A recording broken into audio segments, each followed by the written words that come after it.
जी बच्चों, today we are starting exercise 5.5 of your straight line topic, or the topic of coordinate geometry, areas of rectilinear figure.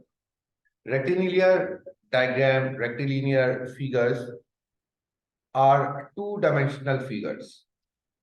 Closed two-dimensional diagrams are called rectilinear diagrams, right? Triangle, rectangle, parallelogram, any closed shape, two-dimensional closed shape is called rectilinear diagram, rectilinear figure, right? Now, how can we calculate areas of rectilinear figure?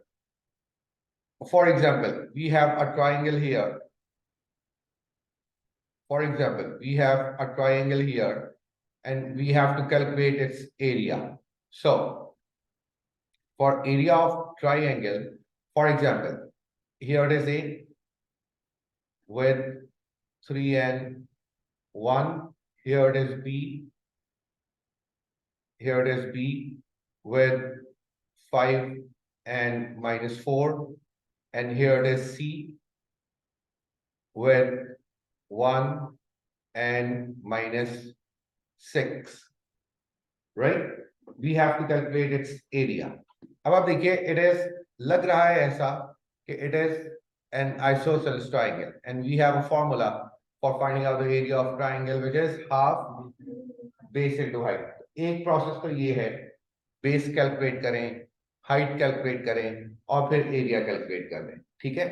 लेकिन that will be a lengthy procedure कि जिसमें अगर right angle triangle आपको given है तो directly आप half base into height लगा सकते हैं, या बेस और हाइट ट्रायंगल की गिवन है तो डायरेक्टली आप लगा सकते हैं।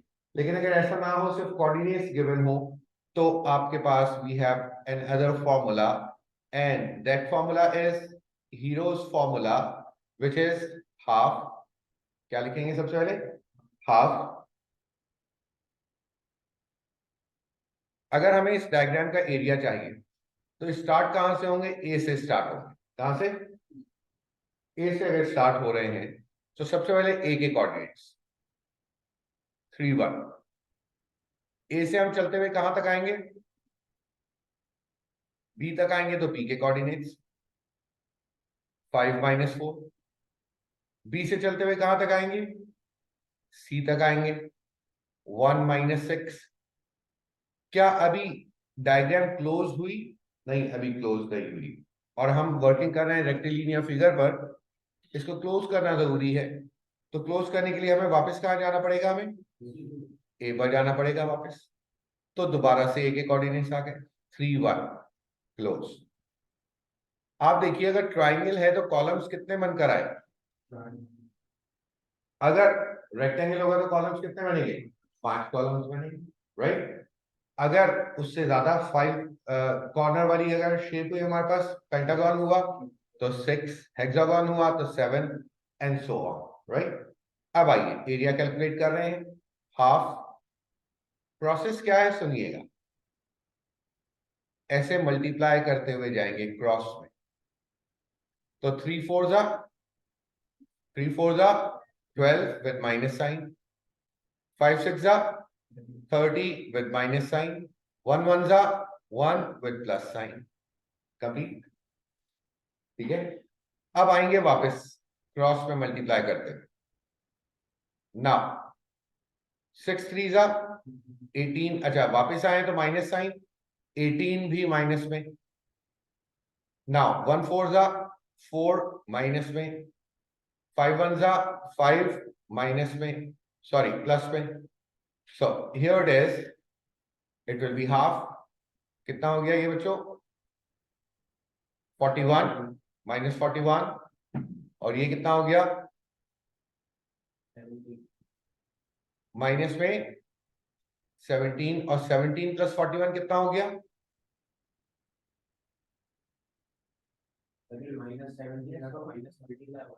प्लस माइनस 41 प्लस 17 कितना हुआ?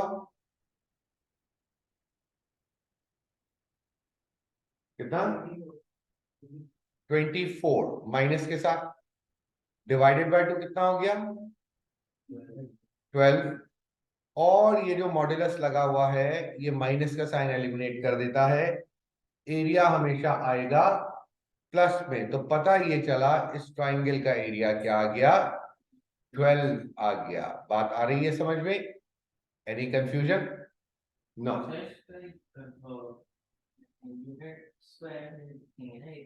फिर बोले यूनिट स्क्वायर, आगे आप लिख दें यूनिट स्क्वायर, यूनिट स्क्वायर लिख दीजिए, कोई प्रॉब्लम, राइट? कोई भी शेप हो, कोई भी शेप हो, by the help of this formula हम एरिया कैलकुलेट कर सकते हैं। यहां पर ये शो कर रहा है कि अब हमारा डायरेक्शन चेंज हो गया, ठीक हो गया, बस नथिंग।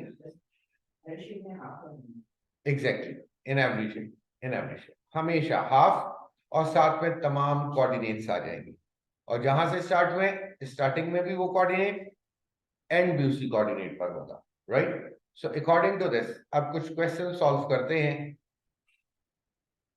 पहले काम कर लीजिए, इसको नोट कर लें, फिर आगे क्वेश्चन सॉल्व करें। Now students, the next exercise is exercise 5.6a। क्या कहा गया? Converting from a non linear equation to a linear equation. इस टॉपिक का नाम लीनियर लॉ भी होता है, इसको लीनियर लॉ के क्वेश्चंस भी कहे जाते हैं, और ये भी है नॉन लीनियर इक्वेशन को लीनियर इक्वेशन में कन्वर्ट कैसे किया जाता है। लीनियर लॉ क्यों इंपॉर्टेंट है, क्यों करवाया जाता है linear law? For example, linear law basically, अगर कोई नॉन लीनियर इक्वेशन है हमारे पास, if we have a non linear equation, तो नॉन लीनियर इक्वेशन से जब भी बच्चों अगर हम ग्राफ बनाएंगे, तो ग्राफ जो है वो बनकर कुछ कर्व फॉर्म में आएगा। नॉन लीनियर इक्वेशन से ग्राफ कर्व फॉर्म में बनकर आएगा। फॉर एग्जाम्पल, हमने millions of values, let's say 1, and here it is 1 million, million of values का हमने ग्राफ बना लिया, ठीक है? अब आपसे अगर कहा जाए कि इसके बाद अगर 1,000,001 की वैल्यू हमें एंटिसिपेट करनी हो, हमें प्रिडिक्ट करनी हो कि ग्राफ का शेप आगे कैसे होगा, तो आप कहेंगे ग्राफ का शेप आगे ऐसे होगा, ठीक है ना? ग्राफ का शेप आगे इस फॉर्म में चल रहा है, सही? But we are not sure about this. ये ग्राफ नॉन लीनियर है तो ये ऐसे भी मूव कर सकता है, ये नॉन लीनियर है तो ये ऐसे भी मूव कर सकता है, नॉन लीनियर का शेप कहीं पर भी मूव हो सकता है। इट्स नॉट नेसेसरी कि हमेशा वो अपने पैटर्न पर ही चले, ठीक हो गया ना?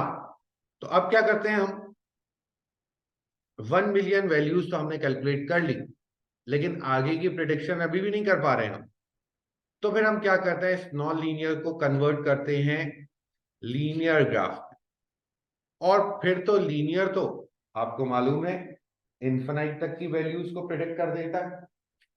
तो किसी भी कर्व को, किसी भी नॉन लीनियर को लीनियर लाइन में कन्वर्ट क्यों किया जाता है? For the prediction of future, के आगे हमारी वैल्यू की, एक्स की अगर कोई एक वैल्यू है तो उसके ऊपर वाई की क्या वैल्यू होगी, या किसी एक वेरिएबल पर दूसरे वेरिएबल की क्या वैल्यू होगी।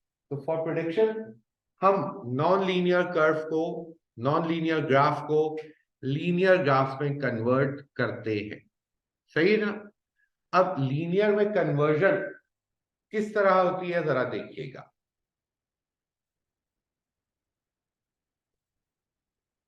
For example a question is here,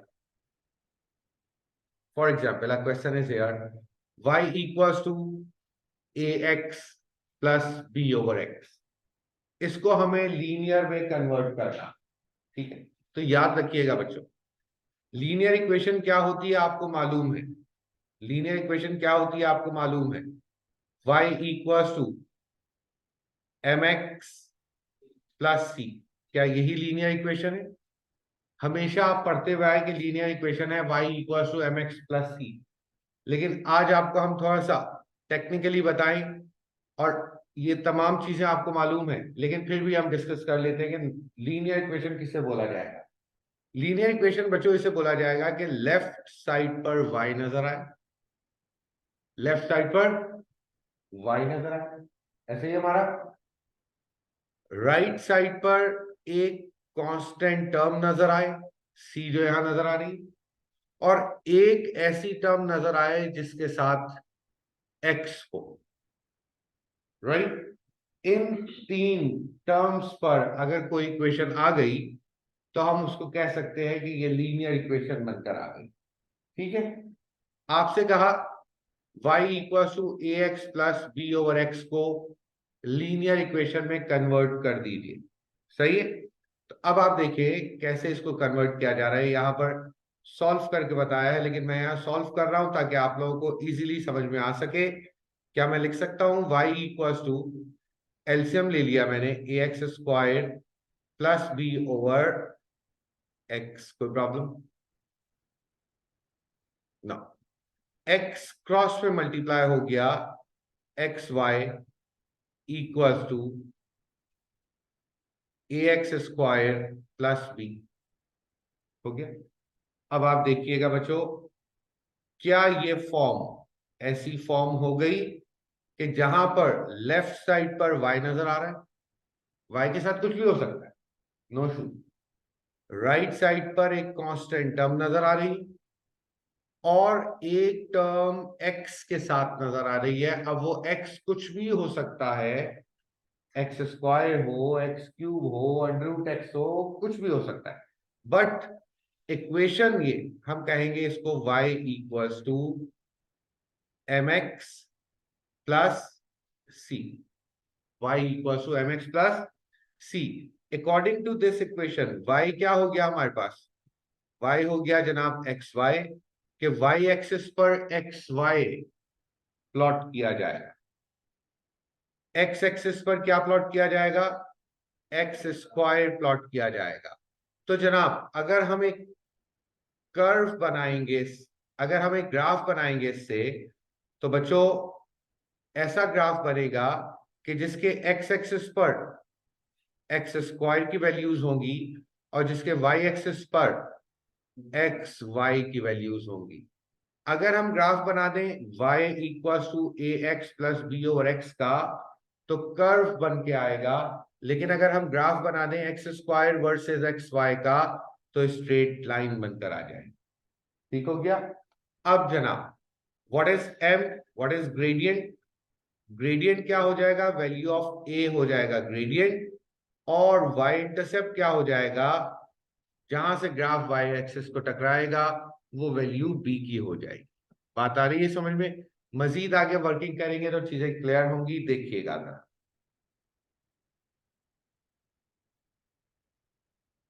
एक क्वेश्चन आपको दिया गया, आपने इसको y equal to M x plus c में कन्वर्ट करना है। ठीक हो गया। सुनिएगा बच्चों, stop working in the A part, y equal to A x square plus b, भाई ये तो कन्वर्टेड ही है, y एक तरफ है, एक्स स्क्वायर एक्स की एक टर्म है और एक कांस्टेंट, ये तो कन्वर्टेड ही है, इसको कन्वर्ट करने की नीड नहीं। सही। ग्राफ किसके दरमियान में बनेगा, X square versus Y, X square versus Y in the B part, part C, in the C part. अब आप देखिए y equal to A x square minus B X, क्या मैं लिख सकता हूं y equal to X common A X minus B, X को upon में ले जाइए तो y over X equal to A X minus B, क्या फॉर्मेट आ गई, y equal to M x plus सी की। कैसे फॉर्मेट आ गई बच्चों, जो y एक्सेस है, जो y एक्सेस है उस पर कौन सी वैल्यूज आएंगी, y over X, X axis पर कौन सी वैल्यूज आएंगी, x की।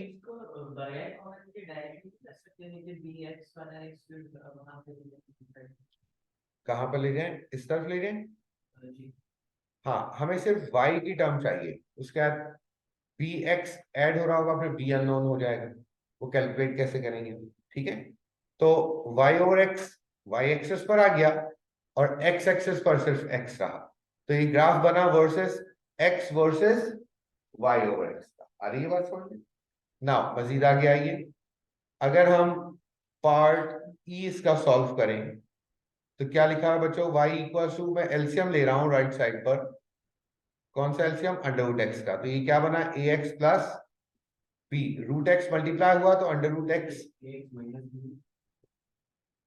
Party equal to A x plus b, root x इधर मल्टीप्लाई हो गया, सही। अब देखिए क्या फॉर्मेट आ गई, y क्या बन गया हमारे पास, under root x into y बन गया, x x ही रहा, कांस्टेंट इसमें b हो गया, तो इट मींस ग्राफ किसके दरमियान में बन रहा है, ग्राफ बन रहा है, आप लिख देंगे अब x versus y under root X, इनके दरमियान में ग्राफ बन रहा है, यहां पर x versus y over x, यहां पर X square versus y, x axis पर एक्स स्क्वायर, y एक्सिस पर y, x एक्सिस पर x, y एक्सिस पर y ओवर x एक्सिस पर x, y एक्सिस पर y अंडर रूट x। बात आ रही है समझ में? Any confusion? स्टार्ट कीजिए बच्चों working and do the all parts, सरिया। नाउ स्टूडेंट्स पार्ट, क्या कहा, y इन द ब्रैकेट, अगर मैं ब्रैकेट्स को मल्टीप्लाई करवा दूं तो क्या हो जाएगा, a y minus x y equals to B X.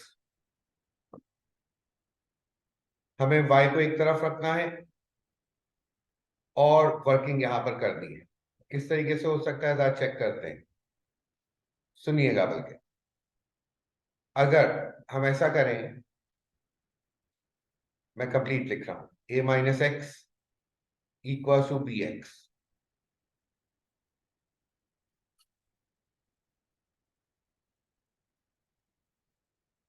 a minus x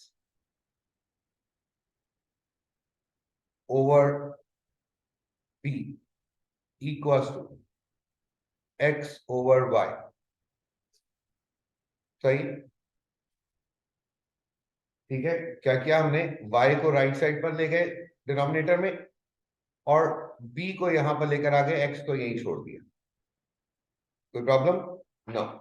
क्या मैं कह सकता हूं x ओवर y को इस तरफ लिखा और यहां पर एलसीएम ब्रेक किया, a over b minus 1 over b x, ठीक है, एलसीएम ब्रेक कर लिया, मतलब x ओवर b, राइट। अब x ओवर y, x वाली टर्म को पहले लिख दिया, minus 1 over b x plus a over b, कोई प्रॉब्लम यहां तक? क्या y equals to M x plus c बनकर आ गया, तो x versus x over y अगर हम प्लॉट कर देंगे तो स्ट्रेट लाइन बनकर आ जाएगी। आ रही है बात समझ में? Now students question number 2 again of linear law, I am doing the first part. अब आप देखिए y इक्वल्स टू 10 power A x plus B, A x plus B, अगर पावर आ गई है तो अब ए एक्स प्लस बी को ड्रॉप करने के लिए क्या अप्लाई होगा, log, taking log on both the side.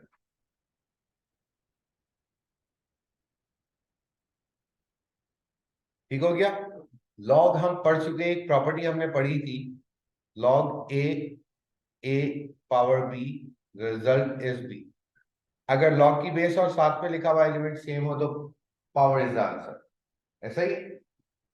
बेटा एलजी का मतलब क्या है, बेस कितनी है, 10, तो बेटा राइट साइड पर लॉग बेस 10 और 10 दोनों एक जैसे हो गए, तो इट मींस एलजी 10 को हटा देगा यहां से, और ax प्लस b को नीचे ड्रॉप कर देगा।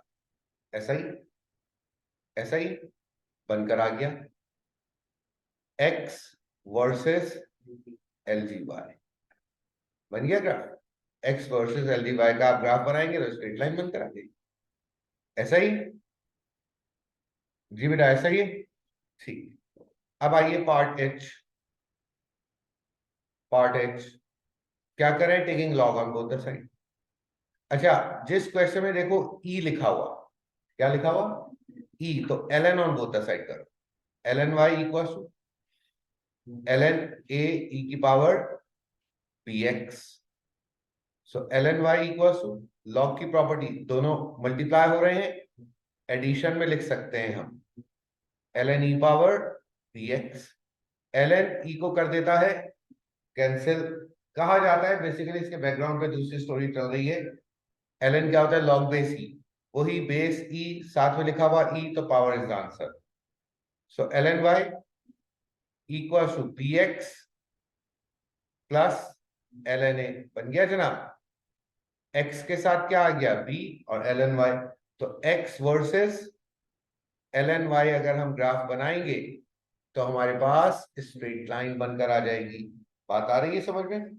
इस तरीके से रिमेनिंग क्वेश्चंस कीजिए अब आप लोग। चले बच्चों, start working. Part C, y equals to, taking log on both the side, lgy equals to lg a x power b, lgy equals to lga plus lg x power b। Log की property हमें मालूम है, साथ वाले element की जो power होती है वो ड्रॉप हो जाती है। क्या मैं लिख सकता हूं, b l g x plus L g a. हो गया सिलसिला। Draw graph l g x versus L G y. Graph बनेगा l g x versus L G y. आ रही है बात समझ में? Now students, part f, what we have in part f, l g x a power y equals to b, lgb. So now lgx plus y lga equals to lgb. So y lga equals to minus lgx plus lgb. तो जनाब graph बनेगा lgx versus y, wait wait. अब हम मजीद आगे चलते हैं। y equals to minus l g x. अब एल जी ए को मैं डिनोमिनेटर में लेके जा रहा हूं, l g a plus L g b upon l g a. तो जनाब अब आप देखिए, y इक्वल्स टू, अगर -1 अपॉन एल जी ए साथ में l g x plus L g b upon l g a लिखा जाए, तो अब देखिए ग्राफ बनेगा l g x versus y के दरमियान, l g x versus y के दरमियान। ग्रेडियंट क्या हो गया, -1 अपॉन एल जी ए, और वाई इंटरसेप्ट या कांस्टेंट क्या हो गया, l g b upon l g a हो गया। Hopefully it is clear. Now students, part e क्या है बच्चों? पार्ट ई में log on both the side, l g x power a, ये बेटा आप मल्टीप्लाई हो रहे हैं ना, क्या मैं इसको एडिशन में लिख सकता हूं directly, plus L G Y power B. सही। अच्छा, equal to L G E square. Question में ई नजर आ गया है, तो हम एक काम करते हैं, एल जी नहीं बल्कि एल एन यूज करते हैं। क्या यूज करते हैं, एल एन यूज करते हैं। Equal to L N E square. कोई प्रॉब्लम ना? अब देखिएगा, P L N Y second वाली टर्म इक्वल टू ई ने ln को कैंसिल किया, x वाली टर्म को मैं राइट साइड पर लेकर जा रहा हूं तो क्या हो जाएगा माइनस a ln x, और ये क्या बचा हमारे पास +2। कोई प्रॉब्लम? लेफ्ट साइड पर अननोन b या a नहीं होना चाहिए, तो हमने क्या किया ln y equals to b को अपॉन में ले गए तो क्या बन गया -a/b ln x +2/b। तो जनाब ग्राफ क्या बनेगा ln x versus ln y। आ रही है बात समझ में? Any confusion? क्लियर है बेटा? चलो, according to this guys question ये आपने सॉल्व किया, आगे ग्राफिकल क्वेश्चंस आ रहे हैं तो वो इंशाल्लाह will see in the next class. You guys have to do up to question number 2 all the parts. ठीक हो गया? Thank you very much, see you इंशाल्लाह इन द नेक्स्ट क्लास। अल्लाह हाफिज।